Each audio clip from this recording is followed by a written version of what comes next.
Welcome to this journey through one of the most twisted tales of feminine deception ever recorded in the blood-soaked annals of Arizona Territory history. Before we begin, I invite you to leave in the comments where you're watching from and whether you've ever trusted someone purely because of their smile. We're curious to know how far across the world this story of poisoned hospitality reaches its deadly influence. In the scorching wasteland of 1873 Arizona Territory, where death came as easily as breathing, and where the desert sun could drive men mad with thirst and desperation, there existed a saloon that promised relief from the harsh realities of frontier life. This is the documented account of what became known as the Crimson Rose Incident, a series of events surrounding the Fairchild sisters and their establishment in the remote settlement of Devil's Creek, where weary travelers found that some offers of refreshment came with a price far deadlier than gold. The Arizona Territory of 1873 remained a land where federal authority was a distant dream,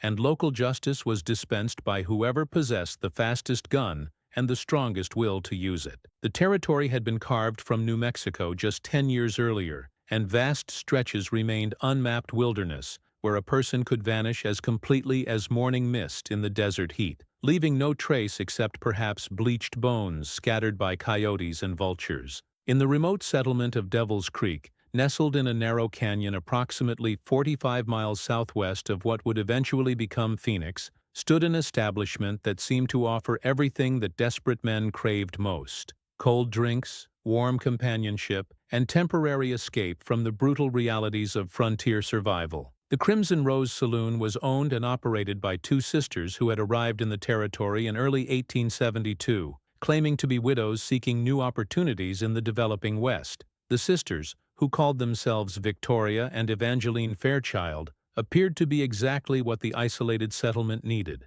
Victoria, the elder at 28, possessed the kind of striking beauty that made men forget their troubles and their common sense in equal measure. Her sister Evangeline, 25 and equally captivating though in a more subtle way, complemented her sister's bold personality with a gentler manner that made patrons feel welcomed and understood. Together, the Fairchild sisters transformed what had been a crude frontier drinking establishment into something approaching civilization, a place where a man could find not only whiskey and beer, but also intelligent conversation, musical entertainment, and the kind of feminine companionship that was desperately scarce in the male-dominated world of the territorial frontier. Contemporary accounts describe the Crimson Rose as unique among frontier saloons, distinguished not only by the beauty of its proprietresses, but by the quality of its offerings and the refinement of its atmosphere. Unlike typical frontier drinking establishments, which were notorious for watered whiskey,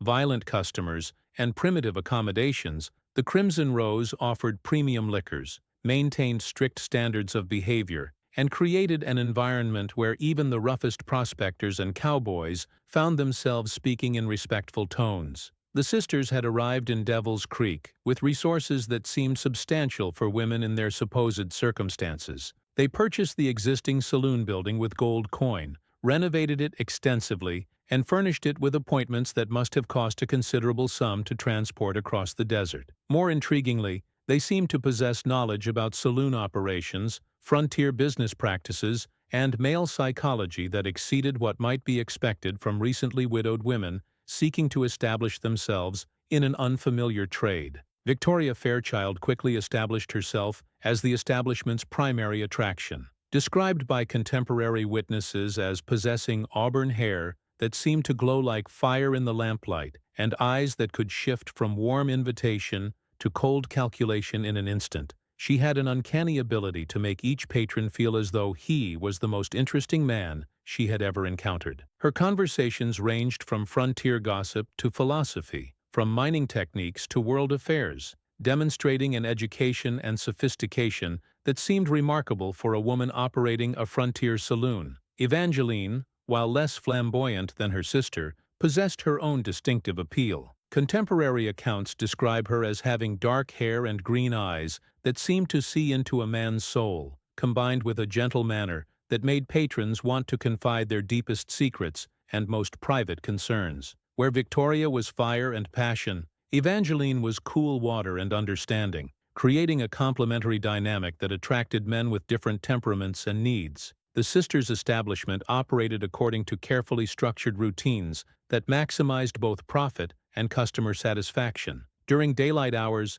the Crimson Rose functioned as a conventional saloon, serving drinks and meals to travelers and local residents who sought refreshment and social interaction. But as evening approached, the establishment's character would subtly transform, taking on an atmosphere of intimate sophistication that distinguished it from every other drinking establishment in the territory. The evening transformation began with carefully orchestrated changes in lighting, music, and service that created an atmosphere of mystery and romance. Oil lamps were dimmed and repositioned to create pools of warm light separated by intimate shadows. Evangeline would take her position at an ornate piano that the sisters had somehow transported across hundreds of miles of desert, filling the room with melodies that ranged from popular songs to classical pieces that spoke of education and refinement far beyond typical frontier entertainment. Meanwhile, Victoria would circulate among the patrons, engaging them in conversations that seemed designed to identify their individual desires, fears, and vulnerabilities. Her ability to read men was legendary among those who frequented the establishment, and many patrons found themselves sharing personal information that they had never revealed to anyone, drawn out by her combination of beauty, intelligence, and apparent genuine interest in their stories. The sisters had developed an elaborate system for categorizing their patrons based on their perceived value and vulnerability. Regular customers who possessed limited resources or who were well known in the community were treated with consistent courtesy but were not subjects of special attention. However, travelers who displayed signs of wealth, who were carrying substantial funds, or who appeared to be isolated from family and community connections received very different treatment. These special patrons were gradually introduced to what the sisters termed their premium services, private consultations, special drinks, and intimate entertainment that was not available to ordinary customers. The sisters claimed that these enhanced offerings were reserved for gentlemen who demonstrated both the sophistication to appreciate refined pleasures and the financial resources to pay for exclusive experiences. The nature of these premium services was initially unclear to investigators who later examined the sisters' operation. Contemporary accounts from survivors and witnesses provided conflicting descriptions that ranged from elaborate drinking games and private musical performances to more intimate services that crossed the boundaries typically maintained in respectable establishments. However, all accounts agreed that patrons who received premium treatment often displayed dramatically altered behavior and decision-making capabilities. Dr. Marcus Webb, a physician who traveled through Devil's Creek in September 1873, provided one of the most detailed contemporary accounts of the sisters' operation. Dr. Webb's journal, discovered in 1923, reveals both the sophisticated nature of the Fairchild establishment and the growing suspicions of at least one educated observer. The Crimson Rose represents a remarkable achievement in frontier hospitality, Dr. Webb wrote.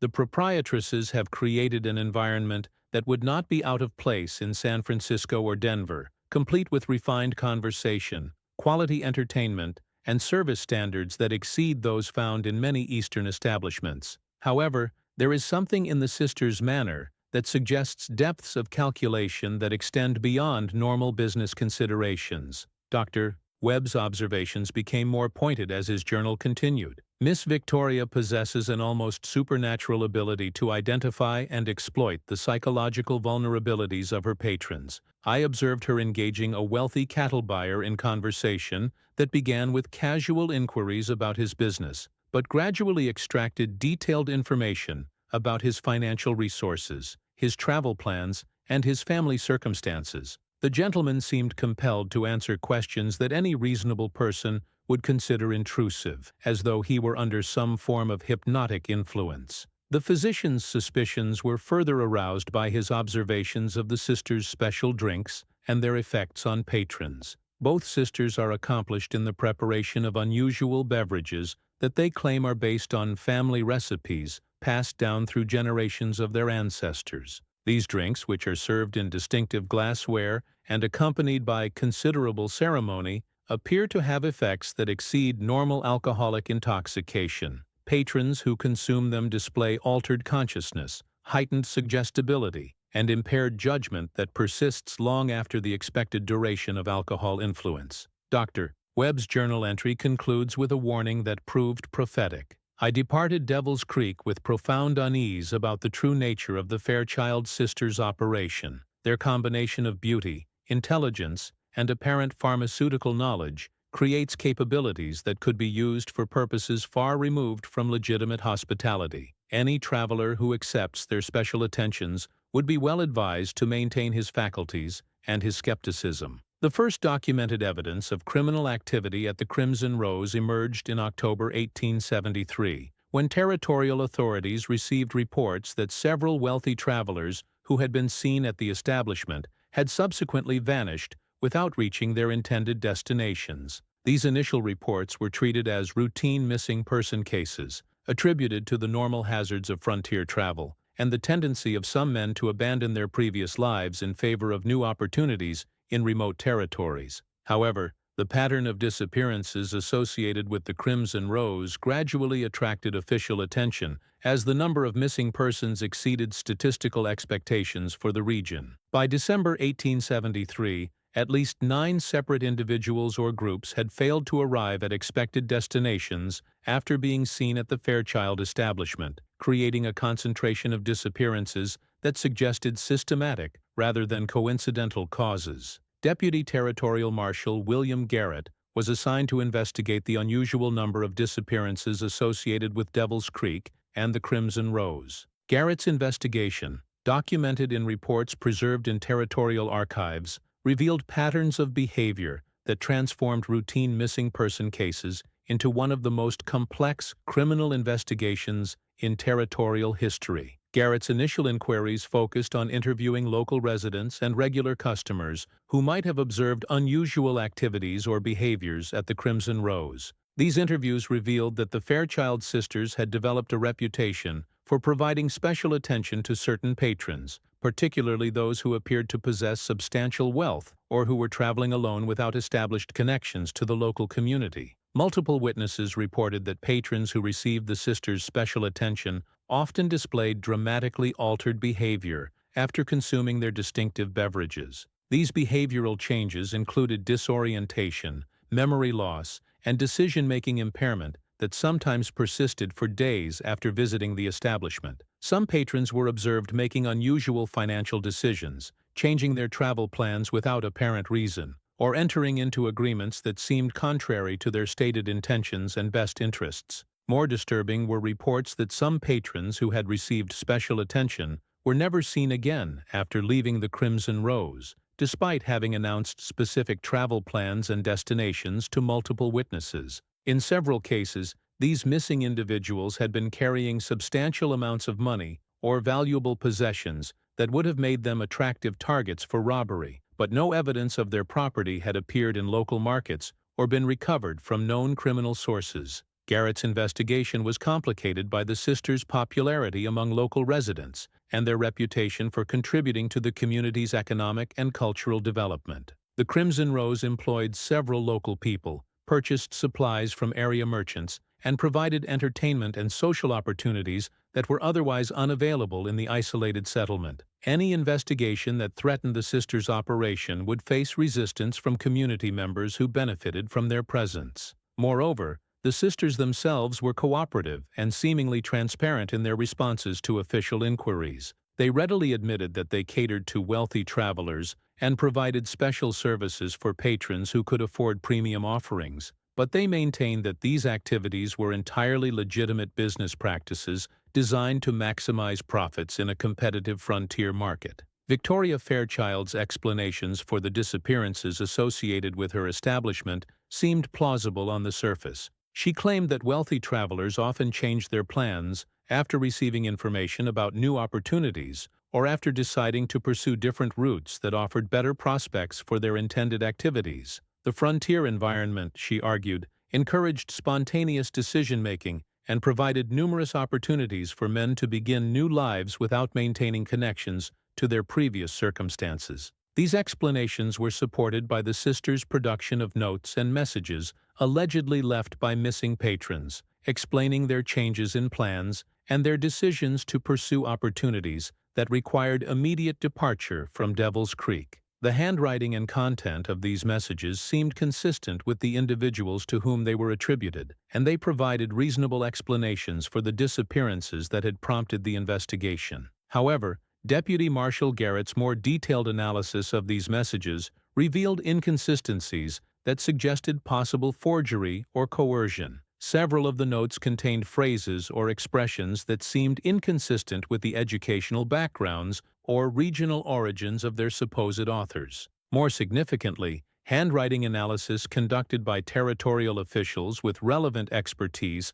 suggested that at least some of the messages had been written by the same individual despite being attributed to different missing persons. The investigation took a decisive turn when Garrett discovered evidence that the Fairchild sisters possessed knowledge and materials that seemed inconsistent with their claimed backgrounds as widows seeking to establish a legitimate business operation. Hidden searches of the Crimson Rose property revealed supplies of chemicals, botanical specimens, and pharmaceutical equipment that suggested capabilities extending far beyond normal saloon operations. Among the discovered materials were substances identified by territorial medical authorities as potentially dangerous drugs that could be used to incapacitate victims or alter their mental states. These chemicals, combined with laboratory equipment for extraction and preparation of drug solutions, indicated that the sisters possessed sophisticated knowledge of pharmacology and toxicology that exceeded what would be expected from their claimed backgrounds.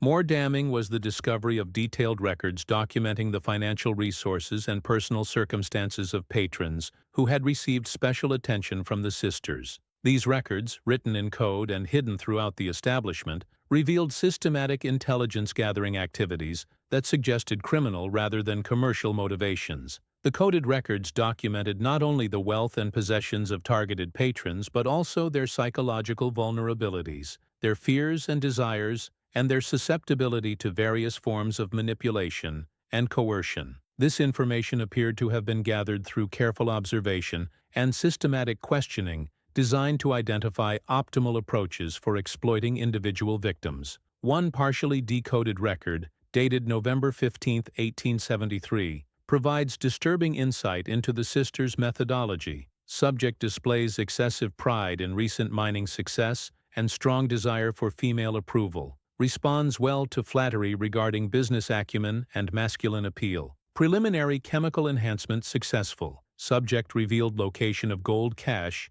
and expressed willingness to modify travel plans for extended consultation. Recommend advanced treatment protocol to ensure compliance and discretion. Another record from the same period documents similar activities. Subject exhibits significant anxiety regarding family financial obligations and demonstrates classic symptoms of guilt-based manipulation, vulnerability. Chemical preparation resulted in comprehensive disclosure of asset locations and access procedures. Subject agreed to extended partnership arrangement and authorized financial transfers. Standard completion protocols should be sufficient for final resolution. These records revealed that the sisters had developed systematic approaches to identifying, drugging, and manipulating wealthy patrons for the purpose of acquiring their money and possessions through fraud, coercion, and theft. The sophistication of their methods, combined with their ability to maintain appearances of legitimate business operations, had enabled them to conduct systematic crimes for extended periods without detection. The investigation's most horrifying discovery came when searchers examined areas of the Crimson Rose property that had been identified through ground disturbance patterns and chemical analysis of soil samples. Excavation of these areas revealed human remains that confirmed the sisters' criminal activities had extended beyond fraud and robbery to include systematic murder of victims who could not be safely released after being robbed. The recovered remains, examined by territorial medical authorities, revealed evidence of deaths caused by poison and other chemical agents rather than conventional violence. This finding confirmed suspicions that the sisters had been using their pharmaceutical knowledge to kill victims in ways that avoided obvious signs of murder and that could be attributed to natural causes if the bodies were discovered. The systematic nature of the murders was revealed through analysis of the burial sites and the condition of the remains. The sisters had apparently developed efficient procedures for disposing of bodies that minimized evidence and reduced the likelihood of discovery. Victims were buried in carefully prepared graves that utilized chemical treatments to accelerate decomposition and eliminate odors that might attract attention. The investigation ultimately confirmed that the Fairchild sisters had been operating a systematic criminal enterprise that combined fraud, robbery, and murder into an integrated operation designed to acquire wealth while avoiding detection by law enforcement authorities. Their use of beauty, hospitality, and pharmaceutical manipulation had enabled them to victimize at least 15 individuals over an 18-month period, acquiring substantial wealth while maintaining appearances of legitimate business success. When territorial authorities arrived to arrest the sisters in January 1874, they found that both women had vanished, apparently warned of the impending investigation by sources within the local community. The Crimson Rose stood empty, its doors unlocked and its contents abandoned, as though its owners had simply stepped away temporarily and intended to return shortly. However, careful examination revealed that valuable items, important documents, and portable assets had been systematically removed, indicating planned flight rather than sudden abandonment. The sisters had apparently maintained escape plans and had been prepared to disappear quickly if their criminal activities were discovered. The manhunt that followed represented one of the most extensive fugitive investigations in territorial history, involving multiple jurisdictions and substantial rewards for information leading to the sisters' capture. However, despite intensive searching and widespread publicity, no reliable trace of the Fairchild sisters was ever discovered. Reports of possible sightings came from throughout the Western Territories and beyond, with alleged encounters reported in California, Colorado, New Mexico, and even Mexico itself. However, none of these sightings could be confirmed, and the sisters seemed to have vanished as completely as their victims,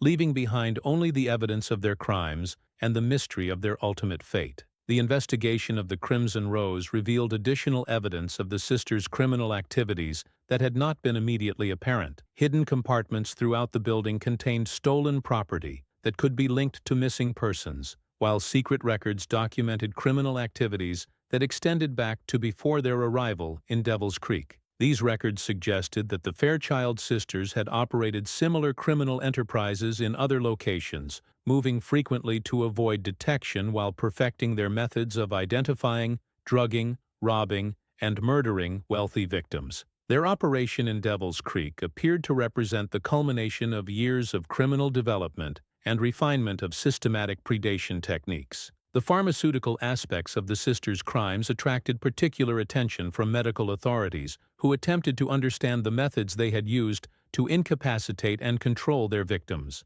Analysis of recovered chemical supplies and equipment revealed sophisticated knowledge of drug preparation and administration that exceeded typical frontier medical capabilities. Dr. Helena Morrison, one of the few female physicians practicing in the territory, was assigned to analyze the sisters' pharmaceutical operations. Her report, preserved in territorial medical archives, provides insights into the sophisticated nature of their criminal methodology. The Fairchild sisters possessed advanced knowledge of plant-based toxicology and pharmaceutical chemistry that would rival that of trained medical professionals. Their equipment and supplies indicate capability for extracting, purifying, and administering drugs with precision dosing that would enable them to achieve specific effects without causing obvious symptoms of poisoning. Dr. Morrison's analysis continued. The sisters appears to have specialized in compounds that would produce psychological effects,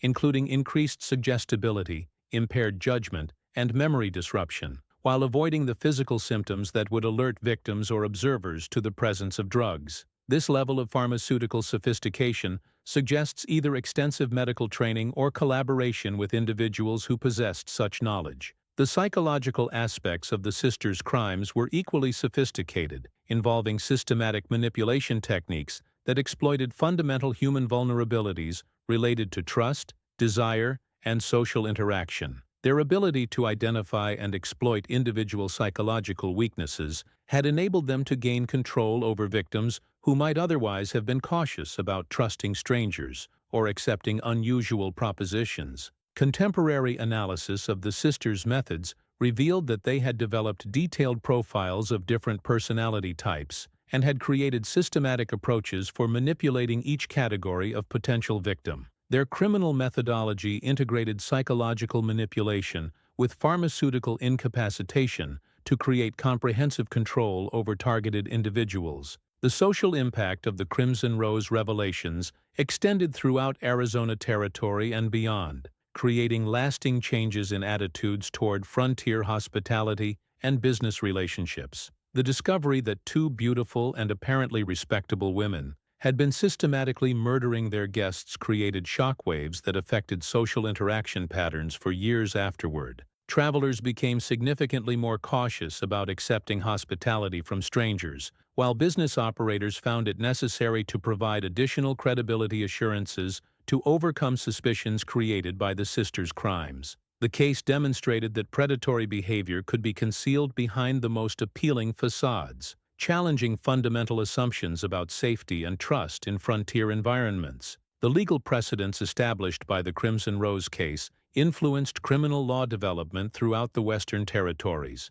The sisters' use of pharmaceutical agents to incapacitate victims and facilitate fraud created novel legal challenges that required development of new statutory frameworks and investigative procedures. Territorial legislators drafted specific statutes addressing the use of drugs for criminal purposes, while law enforcement agencies developed new training programs and investigative techniques designed to detect and prevent similar crimes. These legal and procedural innovations influenced criminal justice development throughout the American West. The case also contributed to growing awareness of the potential for systematic criminal enterprises to operate behind facades of legitimate business activity. The sisters' success in maintaining respectable appearances while conducting systematic murder and robbery highlighted the need for more sophisticated investigative capabilities and oversight mechanisms. Modern forensic analysis of evidence from the Crimson Rose case has provided additional insights into the sisters' criminal methods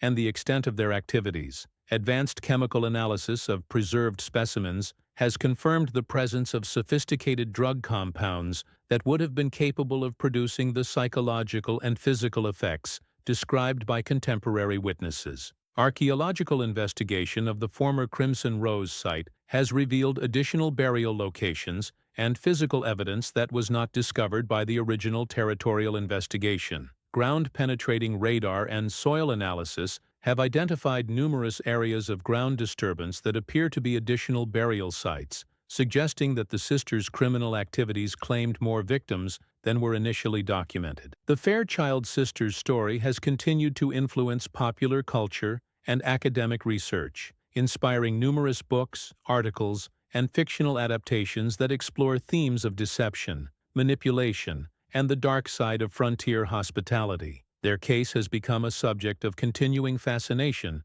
that reflects enduring interest in female criminality and the psychology of systematic predation. Contemporary discussions of the case often focus on its relevance to modern concerns about trust, deception, and the ability to recognize dangerous individuals who present appealing social personas. The sisters' success in using beauty and charm to facilitate systematic murder illustrates challenges that remain relevant to contemporary safety and security considerations. The mystery of the Fairchild sisters' ultimate fate continues to generate speculation and investigation more than 150 years after their disappearance. Despite extensive searches and continuing interest in their case, no conclusive evidence of their capture, death, or subsequent activities has ever been discovered. Theories about their fate range from suggestions that they successfully escaped to other countries, to speculation that they continued their criminal activities under different identities in remote locations where their past could not catch up with them. The absence of definitive information about their ultimate destiny has contributed to their legendary status and has inspired continuing efforts to solve one of the American West's most enduring mysteries. The site where the Crimson Rose once stood remains unmarked and largely forgotten, though it occasionally attracts visitors interested in true crime history and the darker aspects of frontier life. The harsh desert environment has reclaimed most traces of the building and its associated criminal activities, leaving little physical evidence of the horrors that once occurred there. Local folklore has preserved various accounts of the sisters and their crimes, though these traditional narratives often include embellishments and fictional elements that reflect the storytelling needs of different communities rather than historical accuracy. Nevertheless, these folk traditions demonstrate the lasting impact that the sisters' crimes had on regional memory and cultural understanding. The legacy of Victoria and Evangeline Fairchild serves as a permanent reminder of the potential for evil to hide behind the most attractive and appealing facades. Their transformation of feminine beauty and hospitality into tools for systematic murder and robbery represents one of the most disturbing examples of criminal deception in American frontier history. Contemporary law enforcement agencies continue to study the Fairchild case as an early example of sophisticated criminal organization and psychological manipulation techniques. Their success in operating undetected for extended periods while maintaining respectable community standing provides insights into how modern criminals might exploit similar vulnerabilities in contemporary social and business environments. The case has also influenced academic research into female criminality, psychological manipulation, and the social conditions that enable systematic predation. Universities and research institutions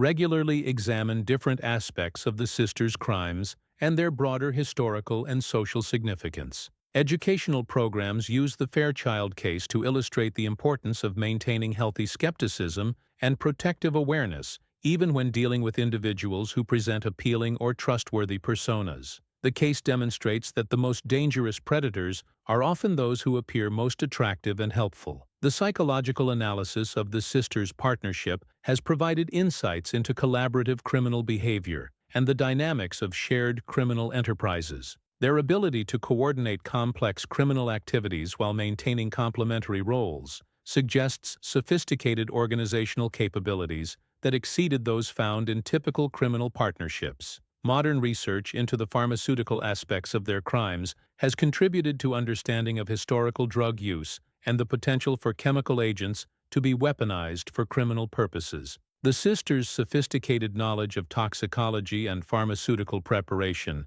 represents an early example of scientific knowledge being perverted for criminal applications. The continuing mystery surrounding the Fairchild sisters ensures that their story will remain a subject of fascination and investigation for future generations. Their successful disappearance and the absence of conclusive information about their fate have made them legendary figures whose story continues to evolve through retelling and reinterpretation. The case serves as a cautionary tale about the potential for ultimate evil to hide behind the most appealing surfaces and the importance of maintaining vigilance against those who would exploit basic human needs for companionship, comfort, and trust. The sisters who offered more than a drink to their guests remain among the most dangerous figures in American frontier history, reminders that some offers of hospitality come with prices too terrible to pay. Today, as we interact with strangers and accept invitations from those we do not know well, the story of Victoria and Evangeline Fairchild serves as a chilling reminder that beauty and charm can mask the most dangerous predators, and that some smiles hide appetites that civilized society cannot comprehend. Their legacy continues to haunt our understanding of human nature and the delicate balance between trust and survival that defines safe social interaction. The desert winds that blow across the empty site where the Crimson Rose once stood carry no trace of the sisters or their victims, but the memory of their crimes continues to serve as a warning about the potential for evil to wear the most attractive masks and offer the most appealing invitations. In a world where we must sometimes depend on the kindness of strangers, we must never forget that some strangers offer more than they promise, and some promises are too dangerous to accept. The investigation into the Fairchild sisters' background revealed layers of deception that extended far beyond their false identities as Arizona widows seeking respectable business opportunities. Documentary evidence discovered in hidden compartments throughout the Crimson Rose suggested that Victoria and Evangeline had been operating systematic criminal enterprises for years before arriving in Devil's Creek, moving from territory to territory while perfecting their deadly methodology. Among the most disturbing discoveries were correspondence and records, indicating that the sisters had maintained contact with a network of similar criminal operators throughout the Western territories. These documents, written in elaborate codes that took investigators months to decipher partially, revealed the existence of what appeared to be a sophisticated criminal organization that specialized in exploiting frontier hospitality traditions for predatory purposes. The coded correspondence included detailed discussions of victim selection criteria, pharmaceutical preparation techniques, and body disposal methods that suggested extensive collaboration between multiple criminal groups. References to product quality, customer satisfaction, and inventory management used commercial terminology to describe the systematic identification,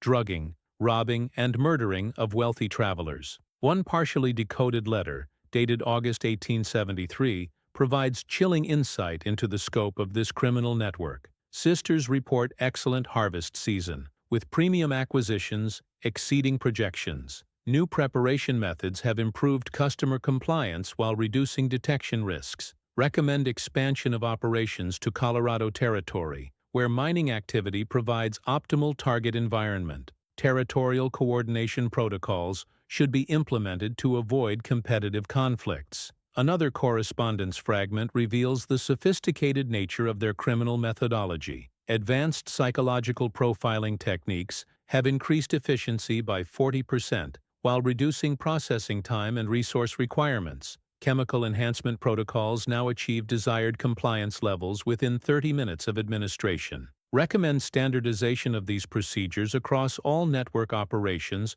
for optimal results. These documents suggested that the Fairchild sisters were not isolated criminals, but rather key operators in a systematic criminal enterprise that had adapted to exploit the unique conditions created by westward expansion and frontier development. The network appeared to coordinate activities across multiple territories while sharing intelligence about law enforcement activities and potential targets. The criminal network's sophistication extended to its organizational structure, which included specialized roles for different types of criminal activities. Some operators focused on intelligence gathering and target identification, while others specialized in pharmaceutical preparation, psychological manipulation, or body disposal. The Fairchild sisters appeared to have been comprehensive operators who integrated multiple specialties into their individual criminal enterprise. Evidence suggested that the network maintained training programs and resource-sharing arrangements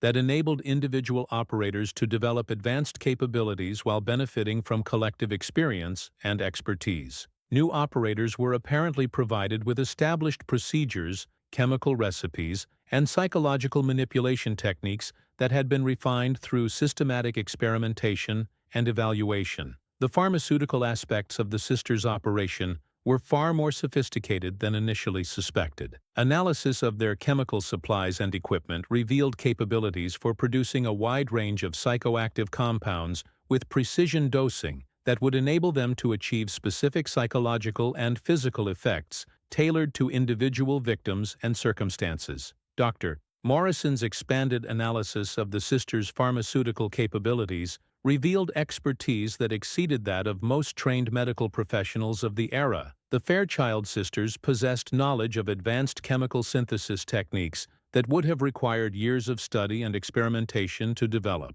Their laboratory contained equipment and supplies for producing compounds that were not commonly known to medical practitioners, suggesting access to specialized knowledge or training that exceeded conventional pharmaceutical education. The sisters had apparently developed signature chemical compounds that combined multiple psychoactive agents to produce complex effects that were difficult to detect or counteract. These compounds could induce suggestibility, memory impairment, and decision-making dysfunction, while maintaining the appearance of normal intoxication that would not arouse suspicion among witnesses. More disturbing was evidence that the sisters had conducted systematic experimentation on unwilling subjects to develop and refine their chemical arsenal. Hidden records documented detailed observations of drug effects on different individuals, including notations about optimal dosages, timing, and administration methods for achieving desired levels of victim compliance. These experimental records revealed a level of systematic cruelty that exceeded simple criminal predation.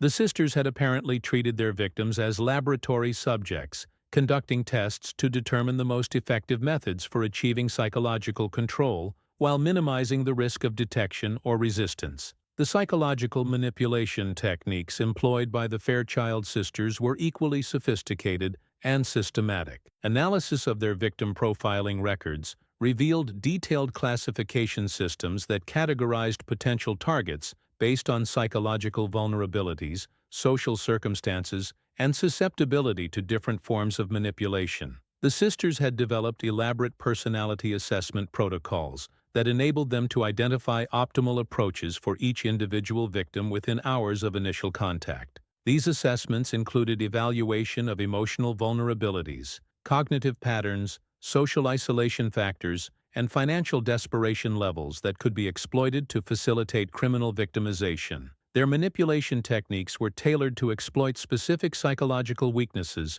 identified through their assessment protocols. Victims who displayed signs of loneliness were subjected to intensive emotional manipulation, designed to create artificial intimacy and dependency. Those who showed evidence of financial desperation were presented with fraudulent business opportunities that seemed to offer solutions to their problems. The sisters had also developed sophisticated techniques for creating artificial social pressure and urgency that compelled victims to make immediate decisions without adequate reflection or consultation with others who might provide protective advice. These techniques included false time constraints, fabricated competition from other interested parties, and artificial scarcity scenarios that pressured victims into hasty agreements. Dr. James Richardson, a territorial physician who studied the sisters' psychological manipulation techniques, provided analysis that revealed the systematic nature of their approach. The Fairchild sisters employed psychological manipulation methods that demonstrated advanced understanding of human cognitive vulnerabilities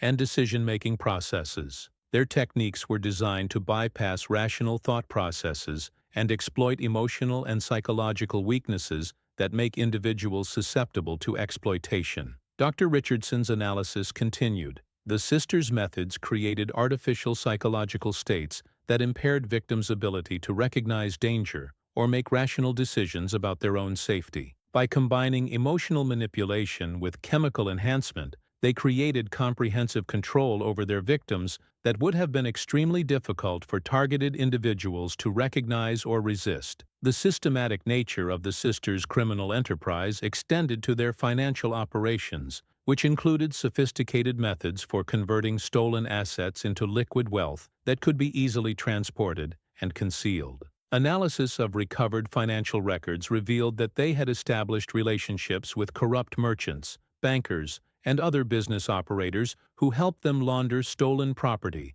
and transfer funds across territorial boundaries. The sisters had developed multiple false identities and financial accounts that enabled them to conduct legitimate business transactions while concealing the criminal origins of their wealth. These financial arrangements included property investments, business partnerships, and banking relationships that created appearances of legitimate prosperity while providing mechanisms for hiding and protecting criminal proceeds. Their money laundering operations were integrated with their criminal network, providing services to other operators while benefiting from reciprocal arrangements that enhanced their own financial security and operational capabilities. This financial infrastructure enabled the network to operate with reduced risk of detection while providing resources for expansion and development of new criminal capabilities. The sisters' escape from Devil's Creek was facilitated by advanced planning and network resources that enabled them to disappear completely despite intensive law enforcement efforts to locate them.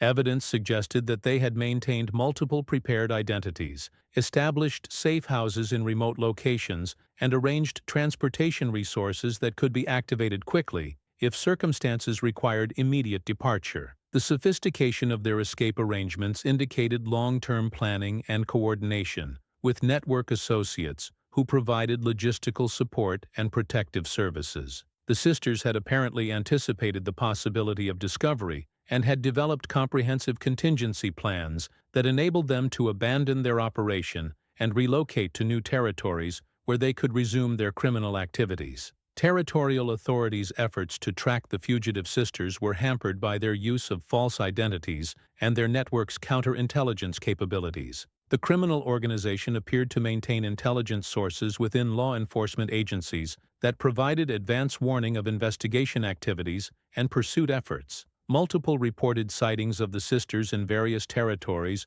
proved to be cases of mistaken identity or deliberate misinformation, designed to misdirect law enforcement resources. The network's ability to generate false leads and protect its members demonstrated organizational capabilities that exceeded those of typical criminal enterprises. The psychological impact of the Crimson Rose revelations extended far beyond the immediate victims and their families to affect entire communities throughout Arizona Territory and beyond. The discovery that two beautiful women had been systematically murdering their guests while maintaining appearances of respectable business success challenged fundamental assumptions about feminine nature and social trust that were essential to frontier community organization. Women throughout the territory found themselves subjected to increased suspicion and scrutiny as communities struggled to process the reality that female criminals could be as dangerous as their male counterparts. The sisters' crimes had violated cultural expectations about feminine behavior that were deeply embedded in frontier social organization, creating confusion and anxiety about gender roles and social safety. Men who had frequented the Crimson Rose or similar establishments experienced profound psychological trauma as they realized how vulnerable they had been to systematic predation. Many survivors reported persistent nightmares, social anxiety, and inability to trust their own judgment about personal safety and social interaction. The case contributed to significant changes in frontier business practices and social customs related to hospitality and entertainment. Establishments that catered to travelers found it necessary to provide additional security measures and credibility assurances to overcome suspicions created by the sisters' crimes. Local communities implemented informal monitoring systems designed to track the activities of transient business operators and to verify their backgrounds before allowing them to establish operations. These community protection measures reflected recognition that formal law enforcement resources were inadequate for preventing systematic criminal enterprises from exploiting frontier vulnerabilities. The legal precedents established by the Crimson Rose case influenced criminal law development throughout the Western Territories in ways that extended far beyond the immediate circumstances of the sisters' crimes. Their use of pharmaceutical agents to incapacitate victims created legal challenges related to evidence collection, expert testimony, and standards of proof that required development of new judicial procedures. Territorial courts struggled with questions about criminal responsibility and legal capacity when victims had been chemically incapacitated during the commission of crimes against them. The sisters' cases required development of legal frameworks for addressing crimes that involved sophisticated manipulation of victims' mental states and decision-making capabilities. Legislative bodies throughout the Western Territories enacted new statutes specifically addressing the criminal use of drugs and chemicals, while also strengthening laws related to fraud, conspiracy, and systematic criminal enterprises. These legal innovations influenced criminal justice development throughout the American West and contributed to more comprehensive approaches to organized crime prevention and prosecution. The evidentiary challenges created by the sisters' pharmaceutical methods prompted development of new investigative techniques and expert witness procedures that enhanced law enforcement capabilities for detecting and prosecuting similar crimes. These procedural innovations included chemical analysis methods, medical expert testimony protocols, and documentary evidence standards that improved criminal justice effectiveness. Contemporary medical and scientific communities were profoundly affected by revelations about the sisters' pharmaceutical capabilities and their systematic abuse of chemical knowledge for criminal purposes. The case prompted discussions about professional ethics and responsibility that influenced medical education and practice standards throughout the territories. Medical societies implemented new ethical guidelines and oversight procedures designed to prevent the misuse of pharmaceutical knowledge, while also improving education about the potential for chemical agents to be weaponized for criminal purposes. These professional standards influenced medical practice development and contributed to more responsible approaches to pharmaceutical research and application. The sisters' sophisticated knowledge of toxicology and chemical synthesis raised questions about the sources of their expertise and the potential for similar knowledge to be acquired and misused by other criminal operators.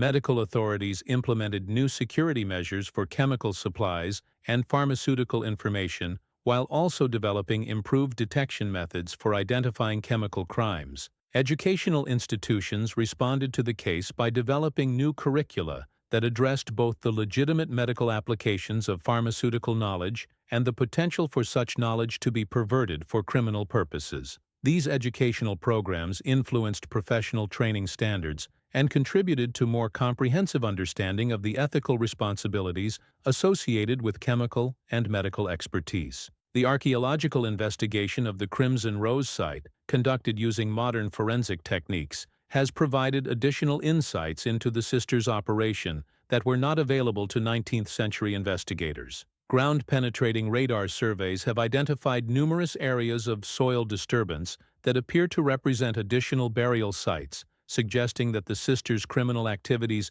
claimed significantly more victims than were initially documented. Soil analysis has revealed chemical signatures consistent with systematic body disposal activities that extended over a much longer period than originally suspected. These findings indicate that the sisters may have been operating their criminal enterprise in Devil's Creek for years before their activities were discovered, claiming dozens of victims while maintaining their facade of legitimate business success. Advanced forensic analysis of bone fragments recovered from the site has provided insights into the sisters' killing methods and victim selection criteria. Evidence suggests that they targeted individuals across a wide demographic range, including both men and women of various ages and social circumstances, indicating broader criminal activities than were initially suspected. Toxicological analysis of preserved tissue samples has confirmed the presence of sophisticated chemical compounds that would have been capable of producing the psychological and physical effects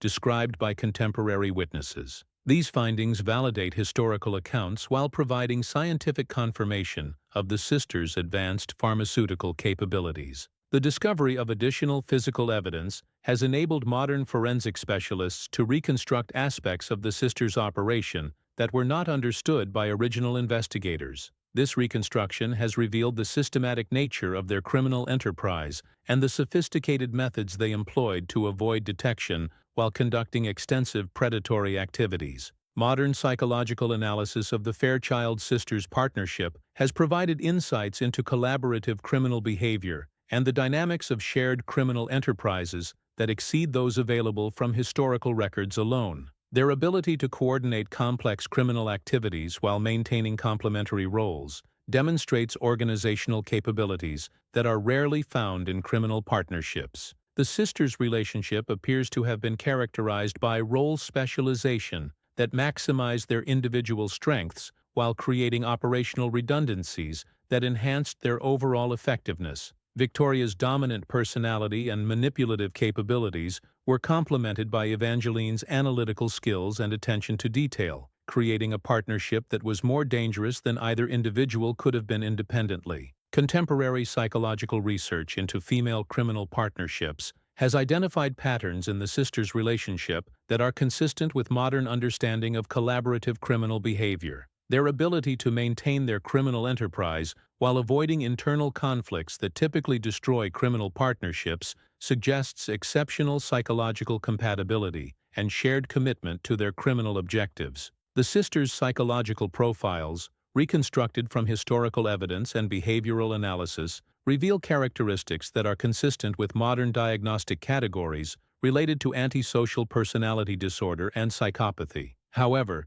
their ability to maintain long-term partnerships and coordinate complex activities suggests psychological capabilities that exceed those typically found in individual criminal cases. Research into the pharmaceutical aspects of the sisters' crimes has contributed to modern understanding of chemical incapacitation techniques and the potential for scientific knowledge to be weaponized for criminal purposes. Their sophisticated chemical capabilities represent early examples of what would now be recognized as chemical crimes that exploit pharmacological knowledge for predatory purposes. Modern analysis of the sisters' chemical methods has revealed techniques that were remarkably advanced for their era and that demonstrate understanding of pharmacological principles that would not become widely available until decades later. This suggests that they had access to specialized knowledge or training that exceeded conventional medical education of their time. The development of modern forensic toxicology and chemical analysis techniques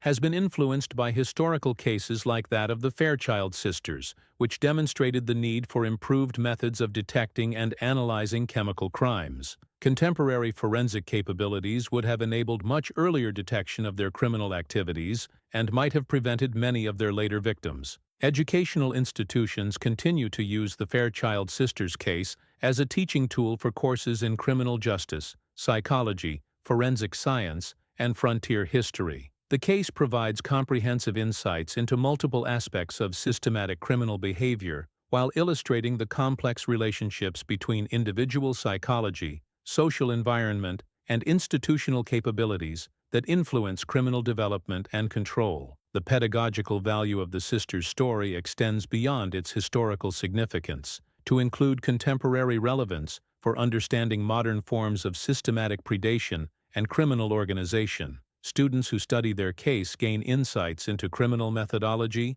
organizational behavior, and social vulnerability factors that remain applicable to current criminal justice challenges. Academic research into the sisters' case has contributed to scholarly literature in multiple disciplines, including criminology, psychology, women's studies, and frontier history. Their story provides unique perspectives on female criminality, collaborative criminal behavior, and the social conditions that enable systematic predation to flourish in environments with limited institutional oversight. Contemporary scholarly analysis has placed the sisters' crimes within broader contexts of frontier development, social organization, and institutional capacity that reveal the complex factors contributing to their criminal success. This academic work has enhanced understanding of the relationships between social conditions and criminal opportunity, while providing insights into prevention strategies and institutional reforms. The mystery surrounding the Fairchild sisters' ultimate fate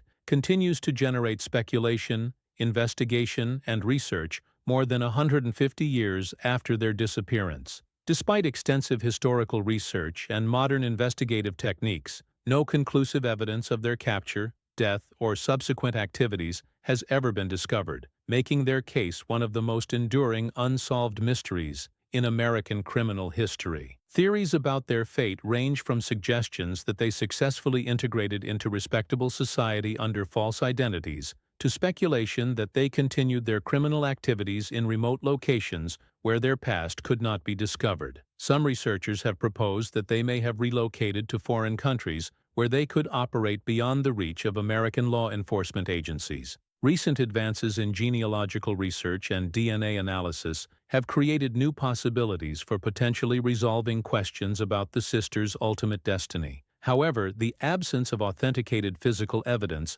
directly connected to them has limited the applicability of these modern investigative techniques to their historical case. Amateur historians, genealogy researchers, and true crime enthusiasts continue to investigate leads and examine historical records that might provide new insights into the sisters' fate. These ongoing research efforts occasionally produce claims of new discoveries or revelations, though none have yet provided conclusive evidence about their ultimate destiny. The continuing mystery of the Fairchild sisters ensures that their story will remain a subject of fascination and investigation for future generations. Their successful disappearance and the absence of definitive information about their fate have made them legendary figures whose story continues to evolve through retelling and reinterpretation by successive generations of researchers and storytellers. The site where the Crimson Rose once stood has become a destination for true crime enthusiasts,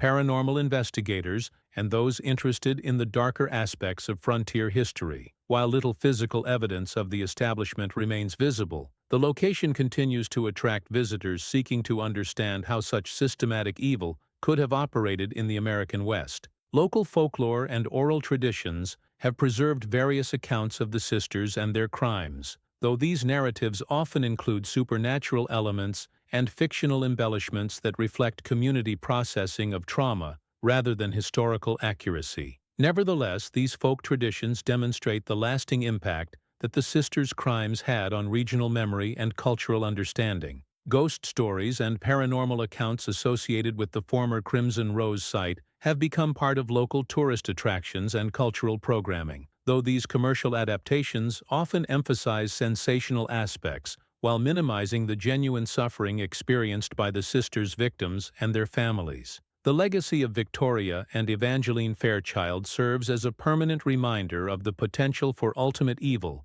to hide behind the most attractive and appealing facades. Their systematic exploitation of feminine beauty and hospitality traditions to facilitate murder and robbery represents one of the most disturbing examples of criminal deception in American history. Contemporary law enforcement agencies continue to study the Fairchild case as an early example of sophisticated criminal organization, psychological manipulation, and systematic predation techniques that remain relevant to modern criminal investigation and prevention efforts. Their success in operating undetected while maintaining respectable community standing provides insights into how modern criminals might exploit similar vulnerabilities in contemporary social and business environments. The case has influenced modern approaches to investigating systematic crimes, training law enforcement personnel to recognize patterns of predatory behavior, and developing community protection measures that address the unique vulnerabilities created by hospitality industries and social service sectors.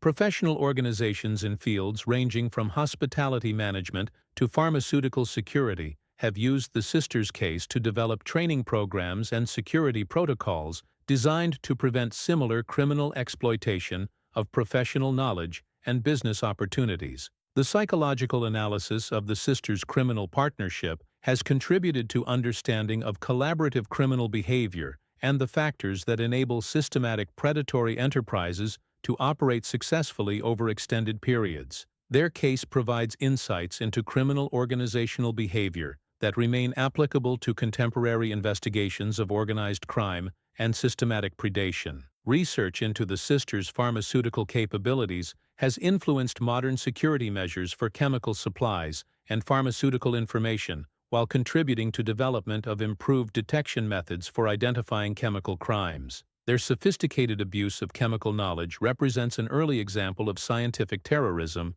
that has become increasingly relevant to contemporary security concerns. The continuing relevance of the Fairchild sisters' case to modern criminal justice challenges ensures that their story will remain a subject of professional study and academic research. Their crimes illustrate timeless patterns of predatory behavior while providing historical perspective on the evolution of criminal methodology and institutional response capabilities. Educational programs at all levels continue to use the sisters' story to illustrate important lessons about personal safety, social awareness, and the importance of maintaining healthy skepticism, even when dealing with individuals who present attractive or trustworthy personas. Their case demonstrates that the most dangerous predators are often those who appear most helpful and appealing. The sisters' transformation of feminine beauty and charm into weapons for systematic murder serves as a cautionary tale about the potential for any positive human characteristic to be perverted for evil purposes. Their story reminds us that trust must be balanced with prudent caution, and that appearances can be deceiving in ways that prove fatal to the unwary. As we navigate modern social and business environments that continue to depend on trust and hospitality, the story of Victoria and Evangeline Fairchild serves as a chilling reminder that some offers are too good to be true, and some smiles hide appetites that civilized society cannot comprehend. Their legacy continues to influence our understanding of human nature and the eternal struggle between trust and survival that defines safe social interaction. The desert winds that blow across the site where the crimson rose once attracted weary travelers carry no trace of the sisters who transformed hospitality into horror, but their memory serves as an eternal warning about the potential for evil to wear beautiful masks and offer deadly invitations. In a world where we must sometimes depend on the kindness of strangers, we must never forget that some strangers offer more than they promise, and some promises extract prices too terrible to pay.